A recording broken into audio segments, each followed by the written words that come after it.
Hello my dear lovely students, हम करेंगे chapter number 20 mensuration exercise 20 B question number 3 continue करेंगे। Okay, start करते हैं।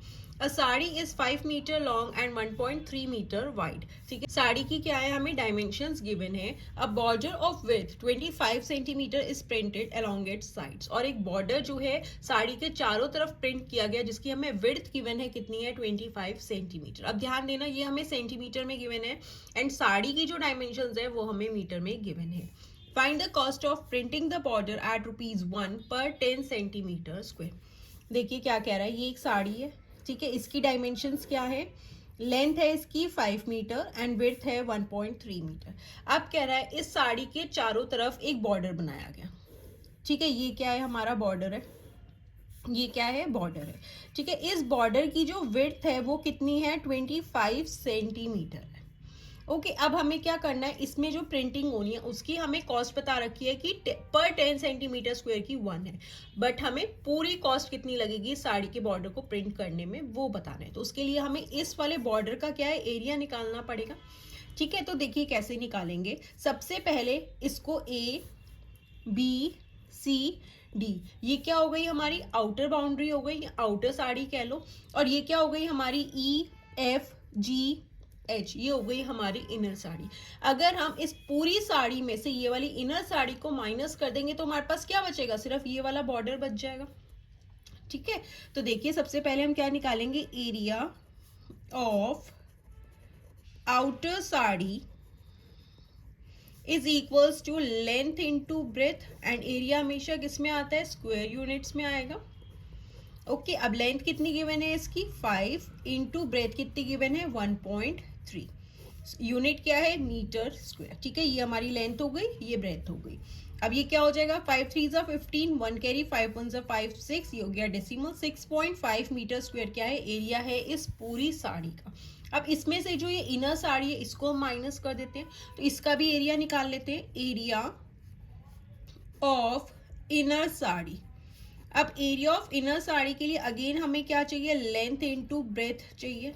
अब देखो कैसे निकालोगे, ये वाली लेंथ चाहिए और ये वाली ब्रेथ चाहिए। अब ये तो हमें पता नहीं है, तो देखिए कैसे निकालेंगे। ये पूरी तो लेंथ हमें पता है, इसमें से हमें पता है ये इतना 25 सेंटीमीटर है और ये इतना 25 सेंटीमीटर है, बॉर्डर की विड्थ है।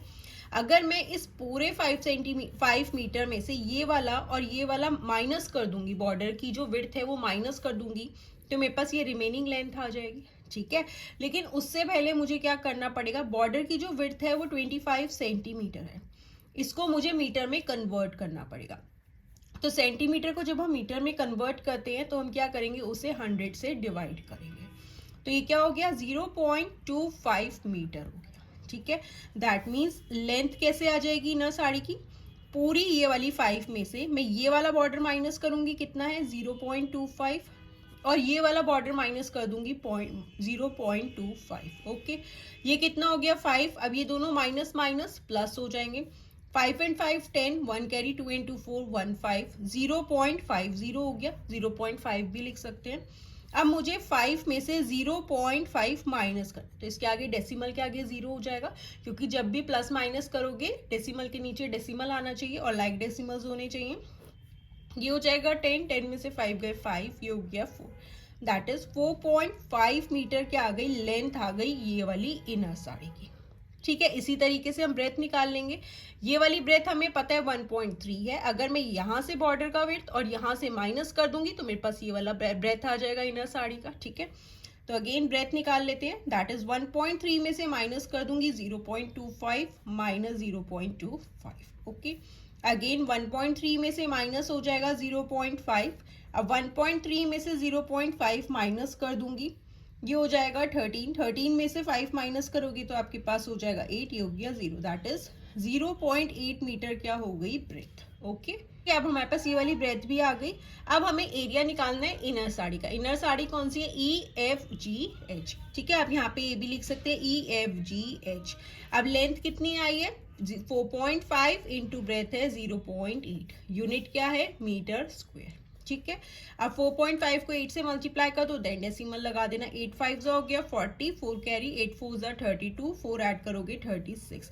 डेसिमल क्या है 1 2, 2 डिजिट्स के बाद डेसिमल आ जाएगा, दैट इज आप इसे 3.6 मीटर स्क्वायर लिख सकते हैं। दैट मीन्स इस इनर साड़ी का एरिया आ गया 3.6 मीटर स्क्वायर एंड ये पूरी साड़ी का एरिया कितना आया 6.5 मीटर स्क्वायर। ओके ठीक है। अब हमें क्या निकालना है, एरिया निकालना है किसका, बॉर्डर का। एरिया ऑफ बॉर्डर कैसे आएगा, is equals to area of outer sari, that is ABCD में से माइनस कर देंगे क्या हम, area of inner sari, that is EFGH का एरिया माइनस कर देंगे। ठीक है, आउटर साड़ी का एरिया कितना है 6.5 में से माइनस कर देंगे इनर साड़ी का 3.6 मीटर स्क्वायर।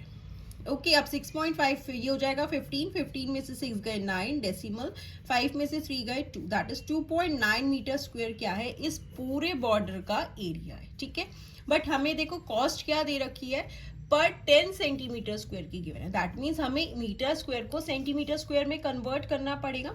जब सेंटीमीटर को मीटर में कन्वर्ट करते हैं तो 100 से डिवाइड करते हैं, लेकिन जब हम मीटर को 2.9 मीटर स्क्वायर को सेंटीमीटर में कन्वर्ट करेंगे तो इंटू 100 करते हैं।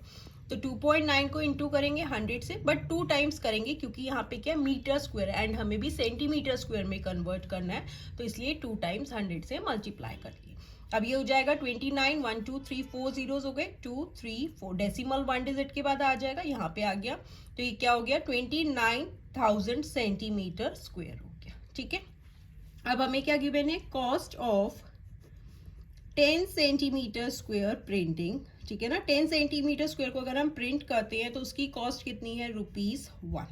अगर हम 1 सेंटीमीटर स्क्वायर की कॉस्ट निकालेंगे तो क्या हो जाएगा, ₹1 डिवाइडेड बाय 10। ठीक है, अब हमें 1 सेंटीमीटर स्क्वायर की पता है, अब हमें कितने की निकालनी है, 29,000 सेंटीमीटर स्क्वायर की निकालनी, क्योंकि ये पूरा क्या है, एरिया है बॉर्डर का। ठीक है, cost of 29,000 centimeter square printing is equals to ₹1 centimeter square की कॉस्ट है 1/10, ज़्यादा की निकालनी होती है तो मल्टीप्लाई कर दोगे 29,000 से, 0 से 0 कैंसिल हो गया तो ये आ गया 2900। ओके, दैट मीन्स अगर हम इस बॉर्डर को प्रिंट करेंगे पूरे बॉर्डर को तो उसकी कॉस्ट कितनी आएगी, 2900। ओके, आप यहाँ लिख देंगे, hence the cost of printing the border is ₹2900।